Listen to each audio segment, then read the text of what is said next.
일상에 바쁜 여러분들을 대신해서 지식과 인사이트를 정리해드리는 매일 독서 매일 인사이트입니다.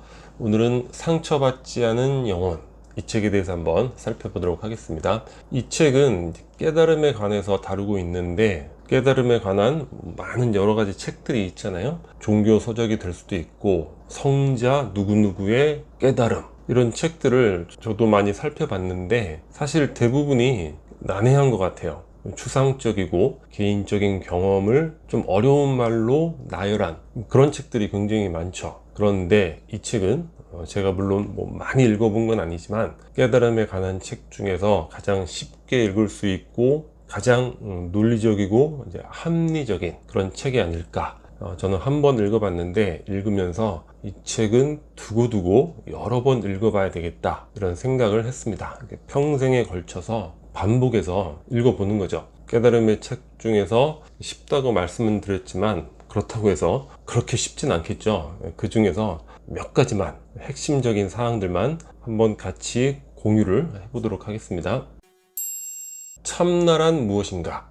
그 깨달음에 관련된 책에서 항상 나오는 단어가 이 참나, 진정한 나 자신, 진아 이런 표현들을 많이 쓰잖아요. 참나라는 게 이제 무엇인가? 이게 일단은 첫 번째 넘어야 될 단계가 될 것 같아요. 그러니까 이 참나라는 것에 대해서 기존에도 한번 나눠본 적이 있는데 그때는 우리의 그 뇌 구조상으로 말씀을 드렸잖아요. 우리 뇌는 처음부터 설계도를 가지고 쫙 만들어진 게 아니라 오래된 뇌부터 찰흙을 갖다 붙이듯이 덕지덕지 붙어가면서 이제 발전이 되어 온 거죠. 가장 오래된 뇌는 파충류와 공유하고 있는 뇌, 그러니까 우리의 이제 생명을 유지하는 그런 기능을 담당을 하고 있죠. 그러니까 파충류의 삶이라는 게 관찰해 보면 감정도 사실 느껴지지 않잖아요. 도마뱀이라든가 그 눈빛들을 보면 생명을 유지하는 그런 뇌가 우리 속에 오래된 뇌로서 깊숙이 있다는 거죠. 거기에 또 덧붙여진 게 발전 단계가 포유류의 뇌인데, 이 뇌는 감정과 이제 학습, 기억 이런 거를 담당한다고 그래요. 우리 반려동물하고 함께 많은 생활을 하잖아요. 그러니까 이 포유류에게도 감정이 있다. 우리가 충분히 느낄 수 있죠. 화나면 이불 같은 거, 신발 같은 거 다 물어 뜯어버리고 하잖아요. 그리고 학습하고 기억하는 이런 능력을 담당을 하죠. 여기까지가 하여튼 인류에 존재하는 거의 대부분의 고등 생명체의 수준이 되는데, 우리 인간이 거기서 더 발전이 된 거죠. 뭐가 달라붙었냐면 심피질이 달라붙게 됩니다. 뇌에 가장 새로운 뇌가 되겠죠. 이 심피질은 자기를 인식하는 거예요. 지금 우리가 도대체 참나는 무엇인가, 이런 것들을 생각할 수 있는 것도 바로 이 심피질의 영역이 되는 거죠. 자기를 객관적으로 인식할 수 있고 추상적인 사고를 할 수 있고 복잡한 언어, 그리고 인생에 대한 계획, 이런 것도 다 수행이 가능한 거죠. 이런 뇌의 관점에서 나는 무엇인가, 그래서 그때 말씀드렸던 게, 이건 개인적인 의견입니다. 나는 심피질이다, 이렇게 한번 정리를 했었는데, 여기서 참나란 무엇인가, 그것도 뭔가 좀 유사성이 있는 것 같아요. 여튼 우리 뇌 속의 파충류 수준, 포유류 수준, 이거는 내가 심피질이라면 그것으로 통제할 수 있는 그런 영역이 아니에요.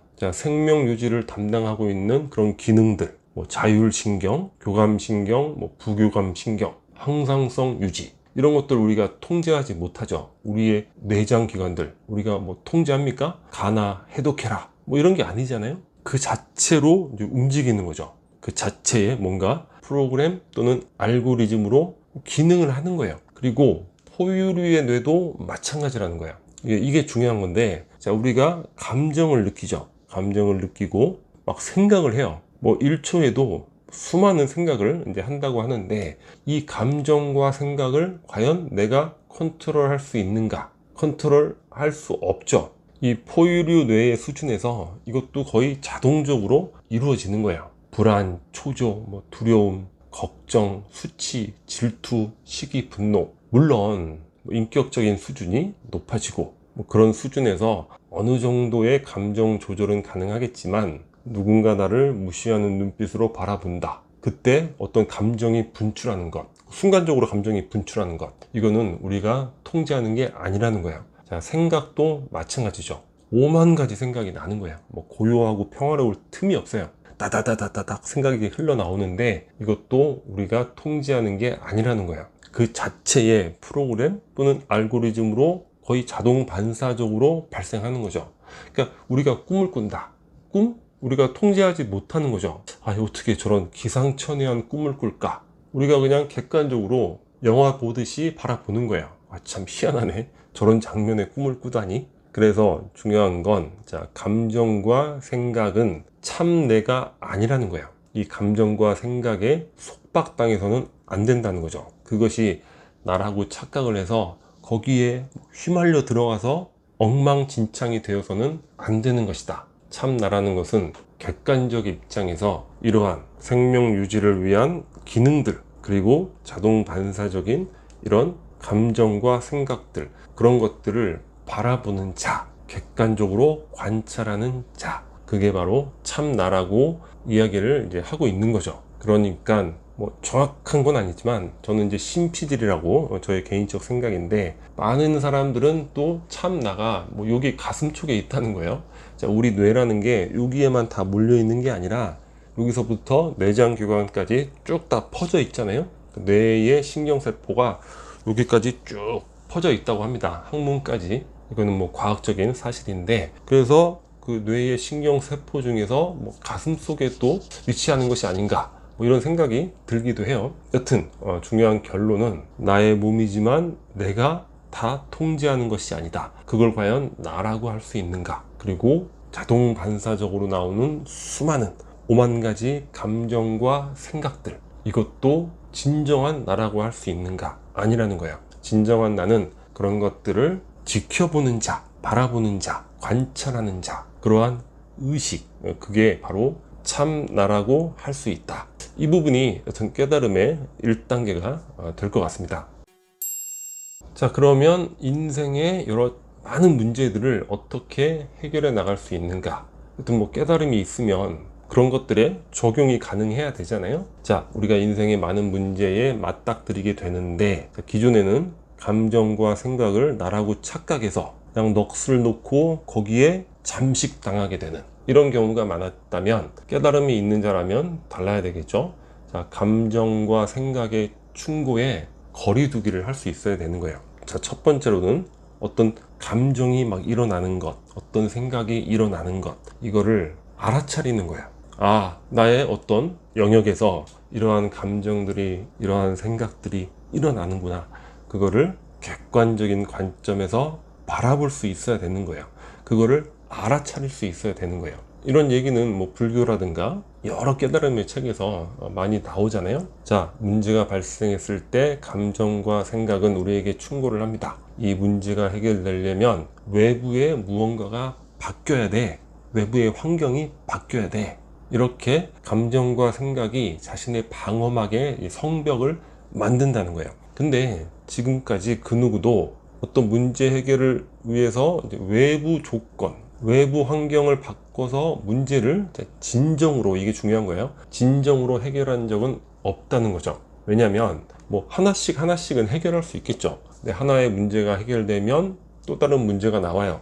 구조적으로 그 생각과 감정이라는 게 그런 문제를 끊임없이 인식하고, 또 외부 조건, 환경, 그런 것들이 바뀌어야 돼. 끊임없이 그러한 논리를 만들어내기 때문에 그런 거예요. 그러니까 한 문제가 시들해지면 또 다른 문제가 생기고, 그렇게 된다는 거죠. 그 질곡에 빠지게 된다는 거예요. 그래서 자, 어떤 문제가 생겼을 때 어떻게 해결하는가? 아까 말씀드렸듯이 일단 알아차리는 게 중요하죠. 그리고 참 나의 존재에 대해서 정확히 인식을 하는 거죠. 나는 감정이 아니다. 나는 생각이 아니다. 나는 그것을 객관적으로 바라보는 의식, 그것이 바로 참 나다. 알아차리고 부정적 감정과 복잡한 생각들이 그냥 흘러가도록 내버려 둔다는 거예요. 감정과 생각에 저항하지 않는다는 거죠. 비저항의 길이고 또 받아들임의 길이에요. 그리고 내맡김의 길. 그러니까 우리가 문제가 발생했을 때 막 스트레스를 받는 것, 그거는 그 문제 자체가 아니라 그 문제에 대해서 저항하는 감정과 생각으로 인해서 막 스트레스가 나타나고 그것에 막 속박되고 괴로워하게 되고 이렇게 된다는 거죠.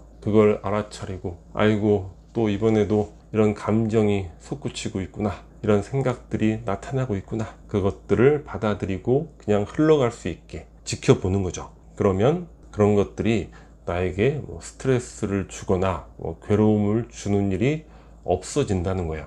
이렇게 말씀드리면 아니 그게 무슨 문제 해결 방법이 돼, 이렇게 의아하게 생각하시는 경우도 있겠지만, 그런 부분에 있어서는 사색과 수련, 그러니까 그런 것들을 계속 훈련해 보는 것, 그런 게 필요할 것 같아요. 그러니까 낮은 단계에서는 이런 방식을 적용하고 훈련했을 때 문제가 해결되거나 또 문제가 문제로 인식되지 않는 그런 경험들을 이제 하게 되는데, 저도 아직 이제 초심자니까 보다 큰 문제, 보다 크게 느껴지는 상황, 이런 것들에 대해서는 아직 이런 걸 적용해서 제대로 해결이 안 되는 것 같아요.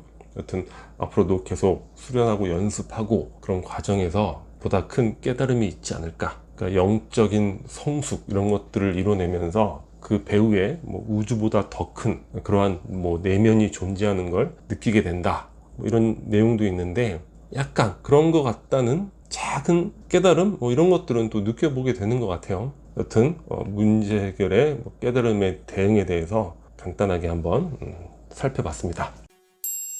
마지막으로 삶의 목적인데, 그러면 도대체 우리가 왜 사는가? 그 참나 이런 거 다 좋단 말이에요. 생각과 감정에 휘둘리지 말아야 되고, 그러면 도대체 우리가 왜 와서 왜 이렇게 살고 왜 가는가? 또 삶의 목적은 무엇인가? 우리 궁극의 질문이 되잖아요. 자, 이 책에서는 이렇게 이야기를 하고 있습니다. 우리가 살아가는 이유는 감정과 생각의 어떤 속박에 끝없이 고생하려고, 비참해지려고, 그러려고 이렇게 태어나서 사는 건 아니라는 거예요. 삶의 목적이 무엇이냐면 삶의 경험을 즐기기 위한 것이다. 그러니까 누구나 인생을 살아가면서 다양한 경험들을 하게 되잖아요. 좋은 경험, 나쁜 경험, 그 정도가 아주 다양한데, 그러한 경험을 즐기기 위해서 온 것이다. 이거는 단지 좋은 경험만을 이야기하는 것도 아니고 어려운 경험도 포함을 하는 거죠. 그런데 이제 어떤 경험이든 나에게 오는 것들을 내가 즐기겠다고 이렇게 결단하고 선택을 하면, 자, 어떤 사건, 경험이 오더라도 행복할 수 있다는 거예요. 그죠? 살아서 그 경험을 할 수 있다는 것, 그 자체만으로도 행복해질 수 있다는 거죠. 그러니까 이 어떤 경지를 체득을 하게 되면 가슴이 이렇게 활짝 열리게 된다는 거예요. 그리고 의식이 하늘 위로 솟구치고 절대적 초월, 이런 경지에 대해서 많은 깨달은 이들의 글들을 본 적이 있는데, 저기 별과 내가 하나가 되고 온 우주와 내가 하나가 되고, 말 그대로 절대적 초월의 경지가 아닐까, 그렇게 여겨질 정도의 그런 이야기를 하고 있는데, 여튼 우리는 다 초심자니까 아직은 경험을 못 해봤는데, 이러한 것들, 이러한 개념, 관점들, 이런 것들을 알고 일상에서 수행을 하면서 계속 영적으로 발전해 나가다 보면 우리도 그런 경지에 다다를 수 있지 않을까, 그런 생각을 해보게 됩니다. 여튼 삶의 목적은 우리가 감정, 생각에 얽매여 가지고 거기에 밧줄로 온몸을 칭칭 감은 것처럼 옴싹달싹 못하고 괴롭고 비참하고 이러려고 이 지구에 와서 우리의 의식이 사는 것이 아니라, 다양한 삶의 경험을 즐기기 위한 것이다. 그리고 어떠한 사건, 경험이 오더라도 즐겨야겠다, 이런 결단, 마음, 이런 것들을 갖게 되면 궁극의 초월의 길로, 아주 광대무변의 우주적 차원의 삶, 모든 것과 일체감을 느끼는 그런 삶을 살아갈 수 있다, 이렇게 정리해 볼 수 있을 것 같습니다. 자, 오늘 영상은 여기서 마치도록 하겠습니다. 여기 캐리커처가 구독 버튼이고요. 구독과 좋아요 많이 부탁드리겠습니다. 감사합니다.